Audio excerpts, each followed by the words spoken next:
If you like to drive around and talk about the latest happenings, this is the channel you need. So subscribe and follow Carmentary. Move! Don't try that move at home. For professionals only. Hi everybody, welcome to another episode of Carmentary. This is Neil Hartmann, back driving in my car, talking about something. What are we going to talk about today? Well, I thought I would try to do a Carmentary and not talk about COVID-19 coronavirus, which is like the only topic that anybody can talk about on the whole planet right now. And I'm sick and tired of talking about it, and I'm sure you're sick and tired of hearing about it. But see, I've already talked about it. All right, never mind. Let's get into today's subject.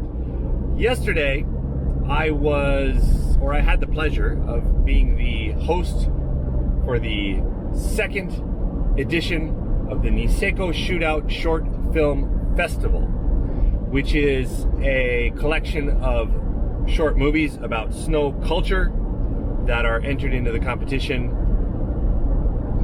We hosted the event last year at the Hanazono Ski Resort Center in Niseko. Pretty much on the same day. I think it was March 15th last year. And there was a big crowd, a lot of people there, came out for the show. They had buses running to get people over there from the main village. We showed about 22 films.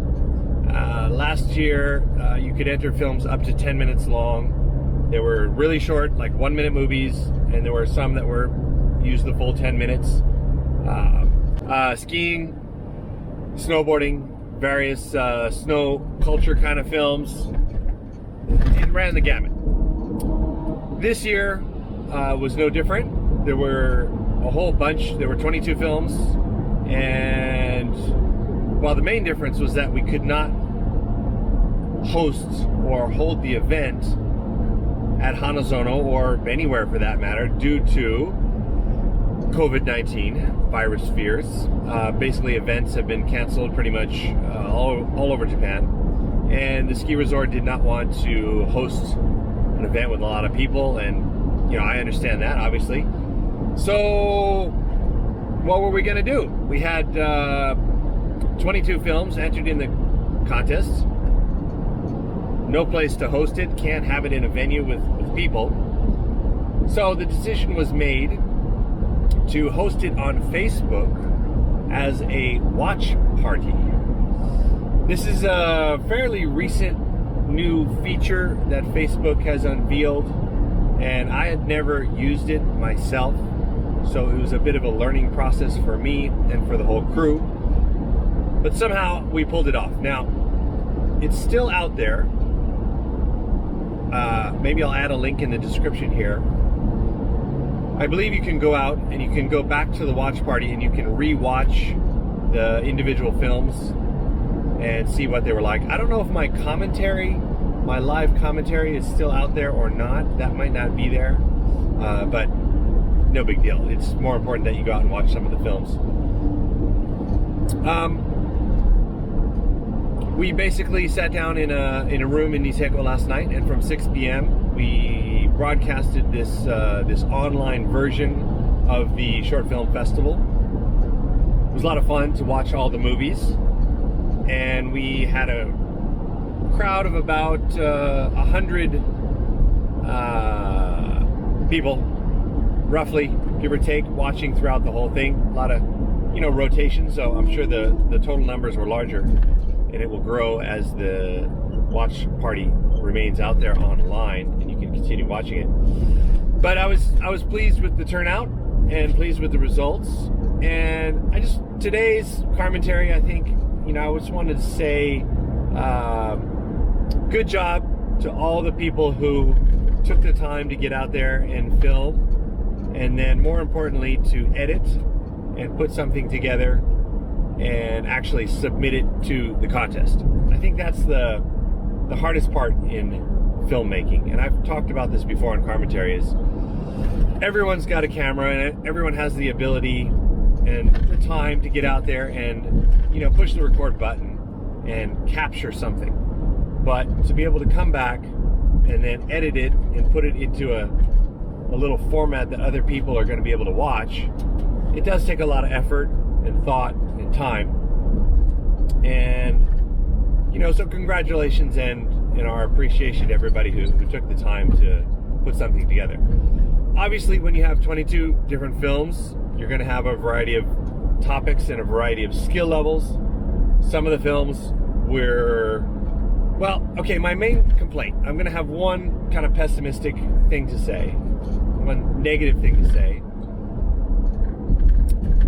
A lot of them, I would say there are about 5 or 6 films that were not really what I would consider a short film. They were teasers for a longer film. And I don't know if I really agree with that. I think if you're gonna, everybody's got their project that they're working on. Maybe it's a longer form video or something.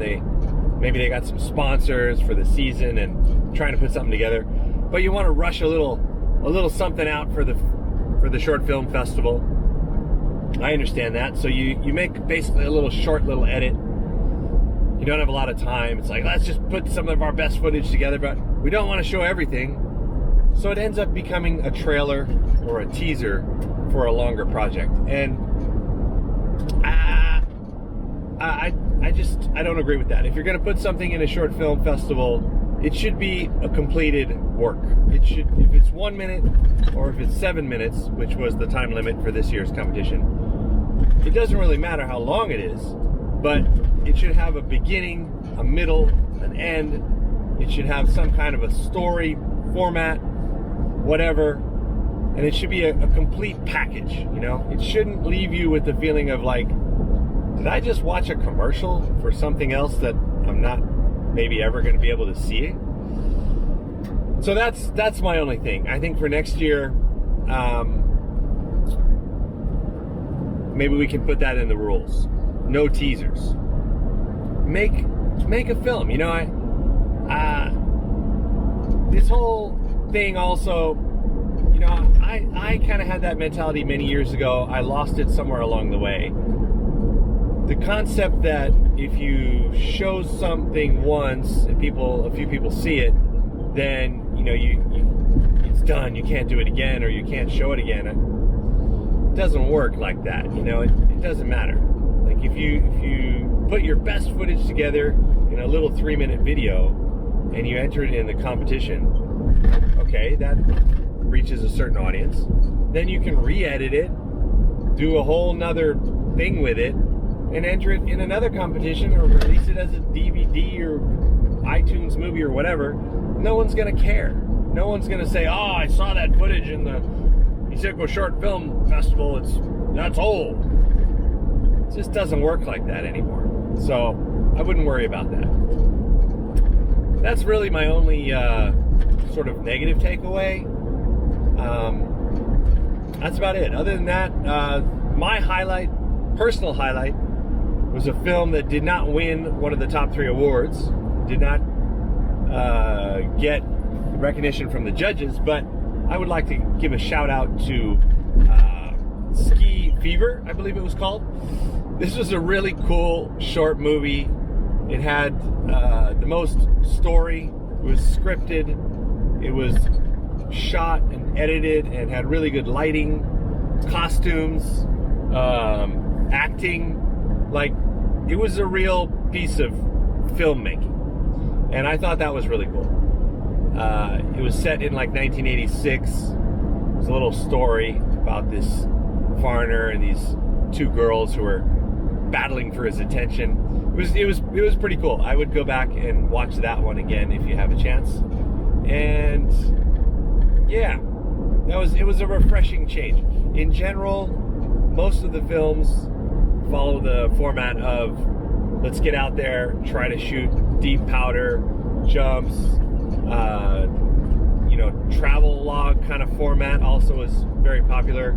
Obviously, people and crews coming from all over the world, German, Austria, Patagonia, America, Canada, Australia, some of the countries that came and did projects, and those projects tend to be more like like a trip documentary. It's about a group of people who come and experience Japan. So they eat sushi and ramen and then go ride powder, and it's kind of a fun little travel movie. Those are cool.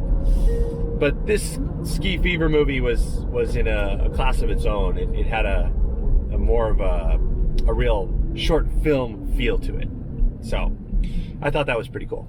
I'm not saying one's better than the other, but they're definitely two different animals there.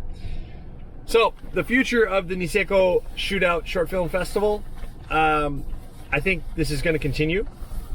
I think it's a great thing.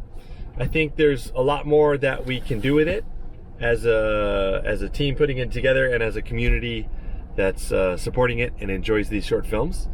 I would like to maybe see some categories. We do have categories, like people can write whether it's nature or exploration, adventure, or there's a couple different categories like that, but the films are all judged together. I think as it gets bigger and more films come in, and obviously, like I just said, those kind of trip travel movies competing against something that's like really a scripted and well shot movie, it's kind of not fair to one or the other, really. So that's why a lot of short film festivals, they do end up dividing it into categories, and then they judge within the category. So maybe that'll happen. We will see. But again, appreciate the support from everybody who put films in. Good job. And yeah, look forward to doing it again next year. Hopefully we will be able to do it with a live crowd, because it's a lot more fun to hear everybody's reactions as we're all watching the movies together. So you get that audience participation. But I do think the online version is a viable option, and it would be great if we could actually do both. So you'd have the live audience, but then also have something that is broadcast out to the world so everyone can participate. All right, hope you enjoyed that. That was my little commentary on a subject not related to the COVID-19 virus. Okay. I'm about to reach my destination, which is the Furano ski resort. Going out today to do a little shooting here. Looking forward to it. Thanks for tuning in as always, and remember to drive safe. Never pour coffee with both hands while you're driving. Yeah. If you like to drive around and talk about the latest happenings, this is the channel you need. So subscribe and follow Carmentary.